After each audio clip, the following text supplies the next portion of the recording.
Assalamualaikum warahmatullahi wabarakatuh. Halo semuanya, selamat bergabung di dalam perkuliahan Asynchronous yang diselenggarakan oleh Prodi Fisika FIPA Universitas Padjadjaran. Perkenalkan, nama saya Sarul Hidayat. Pada kesempatan kali ini akan membahas mengenai pendahuluan mata kuliah algoritma dan pemrograman, dan akan dipaparkan kenapa kemampuan coding atau pemrograman itu sangat dibutuhkan, dan akan dipaparkan juga bagaimana pemrograman komputer itu bekerja. Baik, kita langsung saja ke materinya. Kita bisa mengamati bahwa banyak sekali yang membutuhkan kemampuan dari pemrograman komputer. Jadi semuanya ini, baik di bidang astronomi, di pemrograman-pemrograman untuk mendesain molekul, itu membutuhkan keahlian dari pemrograman. Dan untuk mewujudkan ide tersebut, ya tentu itu dibutuhkan keahlian ya, keahlian coding ya, keahlian bagaimana kita menyelesaikan masalah ya di dalam beragam kasus tadi. Jadi kita bisa melihat bahwa kebutuhan ya dari programmer itu saat ini luar biasa tinggi dan diperkirakan itu akan terus tumbuh ya dari tahun ke tahun. Karena kita tahu bahwa perkembangan teknologi komputer saat ini sudah luar biasa maju ya, tetapi perkembangan teknologi komputer tersebut itu tidak akan berarti apa-apa ya jika tidak dibarengi dengan kecanggihan ya dari perkembangan software. Oleh karena itu ya, perkembangan software itu ditopang oleh kemampuan pemrograman. Dan ada beberapa manfaat ya apabila kita mempelajari pemrograman ya, seperti itu. Jadi pemrograman itu dapat melatih ya kemampuan memecahkan masalah, seperti itu. Jadi biasanya ya di dalam pemrograman itu kita berangkat dari kasus ya, dianalisis seperti itu, kita membagi begitu ya kasus itu dalam penyelesaian masalah yang lebih kecil ya, seperti itu. Atau kita biasanya bentuk dalam bentuk fungsi ya, seperti itu. Artinya di dalam pemrograman kita biasa mengelompokkan ya kasus yang kompleks, kasus yang sulit begitu ya, itu menjadi fungsi-fungsi atau modul-modul ya, atau prosedur-prosedur seperti itu, sehingga pemecahan menjadi lebih mudah. Dan itu tentu akan menumbuhkan ya kemampuan menyelesaikan masalah ya menjadi tahapan-tahapan penyelesaian masalah yang lebih sederhana. Di samping itu juga ya kemampuan pemrograman itu akan menumbuhkan, kalau kita belajar pemrograman itu menumbuhkan kreativitas ya. Menumbuhkan kreativitas, menumbuhkan kemampuan berpikir logis ya, dan satu hal yaitu kehati-hatian. Karena di dalam pemrograman itu pada saat kita menulis coding, itu kita akan dituntut ya berlatih untuk hati-hati, karena kesalahan titik koma saja itu akan membuat program itu error ya, seperti itu. Artinya kita sebenarnya ada beragam manfaat ya terhadap soft skill kita, yaitu menumbuhkan kreativitas, kemampuan berpikir logis, dan juga kehati-hatian ya, seperti itu. Nah, kita lanjut ke pengertian software ya. Apa itu software ya? Seperti itu. Di sini kita mengenal ya ada software aplikasi ya, dan juga ada software sistem. Apa sih yang disebut dengan software? Software itu kita kenal atau kita tahu ya itu sebagai program ya, itu yang ya sekumpulan coding seperti itu ya, seperti itu, yang dibuat oleh programmer untuk kebutuhan aplikasi tertentu ya, seperti itu. Jadi kalau definisi definisi formalnya begitu ya, software itu adalah deretan instruksi ya yang digunakan untuk mengendalikan komputer begitu ya, sehingga komputer itu dapat melakukan tindakan sesuai yang dikehendaki oleh programmernya.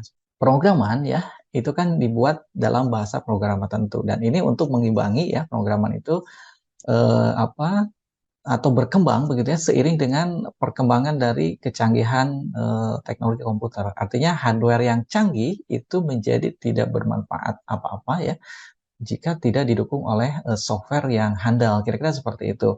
Makanya di sini perkembangan teknologi atau perkembangan kecanggihan dari software itu berkembang terus ya seiring dengan penemuan-penemuan dari hardware komputer yang semakin hari itu semakin cepat, semakin canggih ya, seperti itu. Dan di sini kita bisa mengenal ya ada dua jenis aplikasi atau jenis software ya, seperti itu. Jadi software system ya, software system itu biasa didefinisikan ya atau memiliki fungsi itu untuk mengontrol sumber daya komputer, seperti itu. Artinya dia lebih ke mengendalikan dari CPU atau input output ya, input output dari apa user ke mesin ya, seperti itu. Jadi kedudukannya itu ini perantara ya antara hardware dengan aplikasi gitu ya, dengan software aplikasi. Jadi sebelum software aplikasi itu ada lapisan gitu ya, penterjemah gitu ya. Nantinya penterjemah dengan bahasa mesin gitu ya, dengan komputer itu namanya software system seperti itu. Sedangkan software aplikasi yaitu tadi seperti dijelaskan ya, biasanya deretan coding, deretan apa skrip programan yang memiliki tugas tertentu begitu ya. Biasanya untuk membuat dokumen, kita tahu ada MS Word begitu ya, memanipulasi foto, mengedit foto, membuat laporan keuangan dan lain-lainnya. Itu namanya software aplikasi. Jadi bisa dibedakan ya, ada software aplikasi, ada software system. Sedangkan kalau software system itu ya kita mengenal ada apa Windows, ada DOS, ada apa Android ya dan lain-lain seperti itu. Baik, ya ini apa diperlihatkan beberapa contoh ya dari software aplikasi ya. Dan saat ini ya itu ini hanya contoh saja dan saat ini ya itu sudah luar biasa berkembang, sudah banyak sekali ya seperti itu. Contoh software aplikasi. Artinya ini tentu akan terus berkembang ya seiring dengan apa namanya itu ya kebutuhan dari kita ya seperti itu. Jadi kenapa sih ini sudah banyak software aplikasi sedangkan apa kita masih terus harus belajar pemrograman gitu ya. Nah ini sebenarnya yang membuat semua ini itu adalah programmer-programmer seperti itu. Jadi yang membuat software aplikasi itu adalah bagaimana programmer berpikir apa sih yang bisa dibuat untuk memudahkan orang menyelesaikan masalah gitu ya. Jadi dibutuhkan misalkan laporan keuangan yang memudahkan pengguna, maka dibuatlah satu software yang memudahkan itu begitu ya. Bagaimana orang ingin mengedit foto yang lebih sederhana, lebih simple, maka dibuatlah software begitu ya, aplikasi yang memudahkan itu. Baik, nah selanjutnya ini ada contoh beberapa apa software system ya. Jadi ada Windows ya, Microsoft Windows, ada Linux, itu yang paling terkenal itu dua itu ya, ada Mac, Android, ya BlackBerry, ya ini udah apa beberapa udah jarang ini ya, nggak begitu populer. Ada iOS, ada Unix, Palm, MS-DOS dan lain-lain ya, seperti itu. Baik, kita lihat selanjutnya ini mengenai eh, bahasa komputer ya. Jadi bagaimana sih kerja dari software system itu? Seperti itu. Atau sebetulnya ya software secara umum gitu ya. Jadi software itu bekerja seperti apa? Padahal kita tahu bahwa komputer itu kan fisik, hardware ya. Dia hanya mengenal itu kan kerja komputer itu ya mengenal nol dan satu aja, biner aja gitu ya. Mengenal bit nol dan satu. Nah, bagaimana dia bisa mengerti instruksi yang diperintahkan oleh programmer begitu ya. Jadi di sini ya, kita tahu sebelum ke sini bisa kita lihat ini mikroprosesor itu didesain untuk memahami ya perintah yang kita sebut ya apa software itu sebagai instruction set. Jadi satu set instruksi begitu ya, seperti itu. Dan semua instruksi itu ya harus dipahami oleh bahasa oleh mesin begitu ya, oleh komputer seperti itu. Jadi di sini ya sistem pengolah data ya, artinya ada transmisi, manipulasi dan penyimpanan itu dilakukan dengan sistem pulsa elektrik. Semua instruksi, set instruksi itu diterjemahkan ya, itu menjadi deretan instruksi biner seperti itu. Dan ya fungsi dari aplikasi pemrograman, misalkan Python atau katakanlah misal ya ada MATLAB, Python begitu ya, lalu ada Pascal. Nah itu tugasnya adalah mentranslasikan, menerjemahkan instruksi yang dipahami oleh user menjadi instruksi yang dipahami atau dimengerti oleh komputer seperti itu. Ini contoh ya. Ini ada 8 digit kode biner, maka ya kalau 8 itu 8 pangkat 2, 256 instruksi. Artinya kita bisa satu karakter itu katakanlah dinyatakan dalam 8 digit biner, maka begitu ya, kita bisa membuat 256 karakter yang berbeda atau 256 instruksi yang berbeda. Kira-kira seperti itu. Artinya dari mulai kalau 8 bit itu ini 8 keadaan ya. Seperti itu. Jadi 0, 0, 0, 0, 0 ini semuanya 0 itu sebagai satu keadaan. Sampai yang tertinggi itu 1111 gitu ya. Itu yang ke-256 seperti itu. Yang ke-satunya adalah 0000 dan yang keduanya adalah 00001 misalnya seperti itu. Jadi kita bisa membuat apa? Variasi atau bisa membuat perbedaan ya keadaan-keadaan yang berbeda itu sebanyak 256. Artinya ada 206 karakter kalau itu menyatakan karakter, atau kalau instruksi ya ada 256 instruksi yang bisa dibedakan, seperti itu. Bahasa pemrograman yang paling dasar itu kalau dulu namanya itu bahasa assembly begitu ya. Jadi assembly itu bahasa yang lebih dekat ke komputer. Agak sulit dipahami oleh user, oleh programmer, tapi dia lebih dekat, lebih mudah dipahami oleh mesin seperti itu. Jadi bahasanya lebih dekat ke bahasa mesin. Nah, ini contoh apa kita misalnya semua karakter di keyboard ya, ini dari A, B, C, D dan angka 1, 2, 3 sampai 0 gitu ya, seperti itu semua karakter di keyboard itu direpresentasikan dalam 8 digit kode biner. Itu kalau menggunakan sistem 8 bit. Kita tahu kalau sekarang itu sudah sistemnya 64 bit ya. Ini ilustrasi kalau yang paling sederhana, dulu komputer-komputer awal itu didesain dalam 8 bit. Seperti itu. Jadi semua karakter itu A misalkan didefinisikan di dalam 00000, lalu B 0001 dan seterusnya gitu ya, seperti itu. Jadi kita bisa menyusun sederhana. Artinya kalau kita menulis A, B, C, berarti itu sudah 8 keadaan, gitu ya. 8 keadaan. Artinya sudah 8 bit kali 3, kira-kira seperti itu. Jadi bisa dipahami ya bagaimana nanti di belakang dijelaskan bagaimana sistem penyimpanan ya, atau berapa sih jumlah data yang bisa disimpan kalau misalnya kita mengetikkan kode program sejumlah instruksi katakanlah ya, seperti itu. Nah, ini kaitannya nanti dengan sistem penyimpanan di dalam memori ya, seperti itu. Susunan instruksi dalam bentuk kode biner itu merupakan bahasa asli dari CPU ya, seperti itu. Artinya yang dipahami oleh CPU hanya kode biner, jadi 01 saja, seperti itu. Dan seorang programmer ya itu sulit ya, sebenarnya bisa saja dia menuliskan kode program dalam bahasa yang dipahami oleh komputer 01, tapi tentu ini sangat sulit dan membutuhkan waktu yang lama ya, seperti itu. Maka ya muncullah bahasa-bahasa pemrograman seperti itu. Jadi di sini bahasa pemrograman untuk apa? Ya bahasa pemrograman itu untuk penerjemah begitu ya, seperti itu, memudahkan. Jadi memudahkan ke user dan supaya bisa dipahami oleh komputer seperti itu. Artinya di sini bahasa pemrograman itu merupakan bahasa yang menjembatani ya antara user itu dengan komputer. Itu artinya bisa dipahami oleh mesin, tapi juga mudah dipahami oleh user ya, programmer seperti itu. Nah, ini bahasa pemrograman itu memiliki cara penyusunan ungkapan bahasa yang khas ya. Setiap bahasa itu ya ada kekhasan tersendiri ya, seperti itu. Dan beberapa bahasa pemrograman ada yang sangat teknis ya, seperti itu. Dan juga ada yang lebih mirip ke bahasa user. Jadi menggunakan bahasa Inggris. Seperti itu. Artinya ada yang sulit gitu ya, skrip-skripnya itu seperti misalkan bahasa-bahasa awal ya, bahasa Pascal, Basic begitu ya, itu agak sulit kita memahami skrip-skripnya itu. Tapi semakin ke sini begitu ya, bahasa pemrograman itu jadi semakin mudah dipahami. Artinya biasanya menggunakan skrip-skrip yang bahasanya itu menggunakan bahasa Inggris. Seperti Python begitu ya, MATLAB itu sudah lebih dekat ke user ya.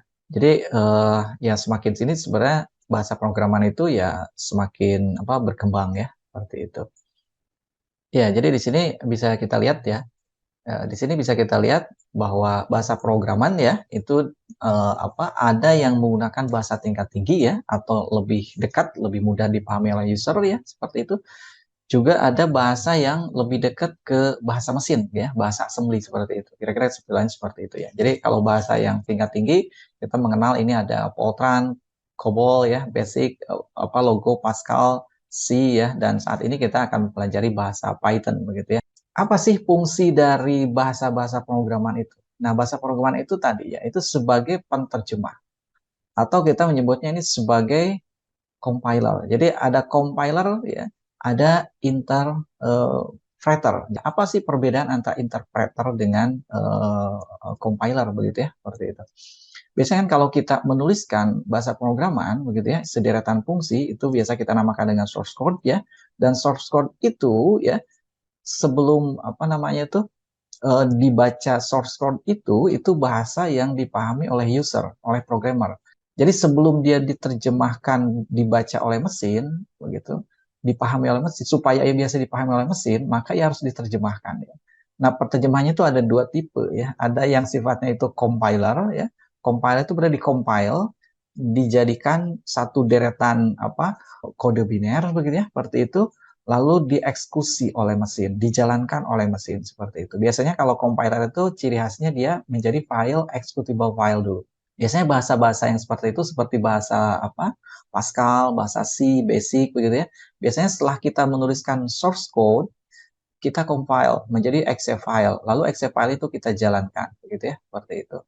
Nah, ada tipe yang kedua, yaitu bahasa pemrograman yang sifatnya interpreter. Interpreter itu menerjemahkan skrip program secara langsung. Jadi kita tidak harus mengcompile atau menjadikan exe file dulu, tetapi langsung begitu kita ketikkan skrip program, itu langsung diterjemahkan dan langsung dipahami oleh komputer. Jadi lebih cepat ya, lebih cepat pada saat ketikan kode program di running, saat itu juga akan diproses dan akan muncul hasilnya seperti itu. Itu sifat dari interpreter. Jadi pemrograman yang diterjemahkan secara langsung ini yang seperti ini contohnya kita tahu ada MATLAB ya, seperti itu, atau juga yang akan kita pelajari adalah bahasa Python ya, seperti itu. Itu ada tipe dua bahasa pemrograman. Baik, saya kira itu mungkin ya yang terkait dengan kenapa sih kita membutuhkan yang pertama tadi, kenapa kita harus atau penting sekali belajar pemrograman ya. Saya ulas kembali, karena pemrograman itu diperlukan hampir di semua bidang ya. Dan yang kedua, ini ada beberapa latar belakang ya tentang bagaimana sih pemrograman atau kode program itu bekerja begitu ya. Jadi ada dua tipe ya. Jadi ada tipe yang di-compile dulu sebelum diterjemahkan ya ke bahasa yang dipahami oleh komputer. Ada juga yang tipe kedua adalah dengan interpreter ya. Baik, nah yang selanjutnya ini dipaparkan tentang bagaimana sih sistem pengkodean ya dalam penyimpanan data di komputer. Tadi sudah disampaikan ada namanya bit data gitu ya. Jadi bit data itu ya, itu ukuran terkecil ya yang digunakan oleh komputer dan digunakan untuk mengungkapkan dua keadaan. Jadi satu bit itu adalah satu keadaan dalam kode biner ya. Jadi 0 dan 1. Jadi kalau tadi 8 bit, maka itu ada 8 keadaan seperti itu ya, yang bisa ditempati oleh nilai 0 dan 1 gitu. Nah, 8 bit biasa dijadikan satuan menjadi 1 byte. Dan byte ini dijadikan satuan untuk kapasitas memori komputer seperti itu. Jadi 1 byte sama dengan 8 bit data gitu ya. 1 byte itu 8 bit data. Atau 1 byte itu kurang lebih kalau diilustrasikan sama dengan 1 karakter. Jadi kalau kita menuliskan A itu sama dengan 1 byte. A, B, 2 byte kira-kira gitu ya. Atau kita menuliskan 2 karakter sama dengan berarti 16 bit atau 2 byte. Nah, kita berlatih membayangkan ya. Itu tadi kalau 1 byte yaitu 1 karakter, kira-kira begitu ya. Ini kalau kita membayangkan banyaknya data yang disimpan dalam 1 kilobyte. 1 byte itu kurang lebih 1 karakter. Berapa banyak data yang bisa disimpan dalam 1 kilobyte? Tadi 1 kilobyte itu adalah 1000 byte gitu ya, 1000 byte. Artinya kalau 1000 byte itu berarti 1000 karakter. 1000 karakter itu kurang lebih berapa? Ya kurang lebih 1 paragraf gitu ya. Jadi 1000 karakter itu mungkin sekitar 1 paragraf, 1 atau 2 paragraf. Berarti kalau 100 kilobyte, 100 kilobyte berarti ada 100 atau 200 paragraf. 100-200 paragraf itu ya kurang lebih kalau diilustrasikan dalam halaman buku ya mungkin 20 sampai 30 halaman buku. Nah, dulu ya, ini ada sistem penyimpanan disket gitu ya, dan besarnya kapasitas disket itu yang kecil ya, disket kecil, ada disket besar, ada disket kecil. Ini disket kecil itu 1,44 megabyte. Nah, kurang lebih kalau misalnya kita punya memori ya, punya penyimpanan 1,4 megabyte itu bisa menyimpan satu buah buku ya, satu buah buku. Artinya 1 mega itu kurang lebih satu buah buku dengan ketebalan ya antara 200 sampai 300 halaman gitu ya, seperti itu. Nah, ada lagi sistem penyimpanan yang kita kenal namanya CD-ROM. Nah, satu CD itu kira-kira bisa menyimpan berapa banyak data? 1 megabyte itu satu buku, maka 100 megabyte, misal ya, kalau satu buku itu tadi satu buku yang 200 halaman, Maka kalau 100 MB itu kurang lebih satu buku tebal gitu ya, 100 kalinya. Artinya 2000 halaman lah kurang lebih, seperti itu. 2000 halaman. Artinya kalau 650, kalau diilustrasikan, itu kurang lebih bisa menyimpan 6 kali ya buku seperti ini. 6 kali, ya ini ada beberapa buku, 6 kali ensiklopedia yang bisa kita simpan di sini, di dalam kapasitas CD. Dan ya ini kalau misalkan beberapa CD, 2 CD itu bisa menyimpan satu lemari buku, bisa masuk ke dalam 2 CD ini. Dan kita tahu sekarang media penyimpanan itu terus berkembang ya. Kita mengenal ada flash disk ya, ada apa? SD card ya, yang kapasitasnya juga besar. Sekarang itu sudah sampai 128, bahkan ada yang lebih gitu ya. Ini kalau ilustrasi flash disk itu kalau yang paling besar itu 128 GB. Nah, 128 GB, Anda bisa bayangkan ya, kalau tadi 2 CD ada bisa menampung ya satu rak buku, berarti kalau misalkan kita memiliki satu buah flash disk dengan kapasitas 128 GB, ini kalau dikalikan dengan yang tadi ya, berarti 128 lebih kalinya, berarti ya beberapa lemari buku bisa masuk ya ke dalam satu flash disk ini. Kira-kira seperti itu ilustrasinya. Jadi bagaimana perkembangan teknologi digital ini begitu ya, itu bisa mengubah penyimpanan data saat ini. Yang dulunya dalam buku berrak-rak yang sangat banyak, sekarang cukup dalam satu flash disk saja. Saya kira itu saja yang bisa disampaikan pada kesempatan perkuliahan perdana kali ini. Kita berjumpa kembali di dalam perkuliahan berikutnya. Terima kasih. Assalamualaikum warahmatullahi wabarakatuh.